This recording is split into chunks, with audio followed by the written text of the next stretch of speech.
Magandang hapon po sa inyong lahat. This is King Faishalis. Nandito po ako ngayon para po magbigay ng isang kaalaman at isang mga paraan para maiwasan po natin ang coronavirus. So, hindi po ako doktor, gusto ko lang po makatulong sa ating mga kapwa Pilipino o anumang ibang lahi po. So, according po sa CDC Director, novel coronavirus is probably with us beyond this season and beyond this year. Sabi nila na hindi po to kagaya ng SARS na 8 months po lang po nawala na. So, sinasabi po ng taga-Amerika po at mga doctors po doon is baka daw tumagal itong coronavirus. So, inshallah po is hindi po yun magkakatotoo at maiwasan po natin yun. So, magbibigay po ako ng mga paraan.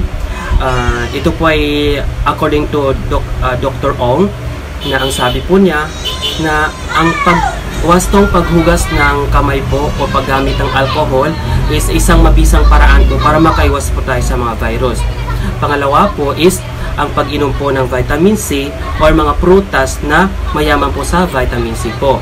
So ang pangatlo po is ang pag-inom ng maraming tubig. At ang pangapat po is yung pagtulog po, iwasan po natin magpuyat po. So aside from that, yung tayo po mga Pilipino, kung saan tayo po mahawak po, yung paghawak ng pera, kailangan po natin is madalas na paghugas ng kamay o paggamit ng alcohol po. Mabisang paraan po yun. So ito po yung ginagamit ko. Ito po nakalagay po dito is 99% germ kill. So siguro inshallah makatulong po ito sa atin, hindi man sa 100%, pero mas okay po yung maging maingat po tayo.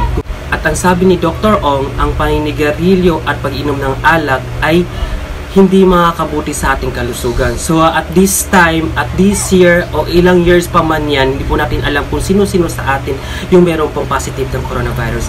So siguraduhin po natin na malakas po yung katawan natin at inumin po tayo ng vitamina para rin po sa ating lahat. So at last po is yung pag-pray kay Allah sa ating, kay God o sino man po, is malaking tulong po yun sa atin yung pagsambayang o pag-pray po na sana is maiwasan po natin itong coronavirus. Inshallah po. Allahumma amin. Allahumma inna na'udhu bika min al-barasi wal-jununi wal-judhami wa sayyi'il asqami. Whenever you see anyone who's afflicted with anything, a disease for instance, so when you recite the following dua, Allah will protect you from his affliction and you will not be afflicted with the same. You will not get sick with the same disease. Allahu Akbar. You will not suffer the same suffering. What is the supplication? That is very interesting. You say, Alhamdulillah, alladhi afani, mimma batala bihi ghayri, wa faddalani ala kathirin mimman khalaqa tafdila. Which means, thanks and praises to Allah, who pardoned me, who protected me, who made me avoid the sickness which he afflicted many of his creatures with.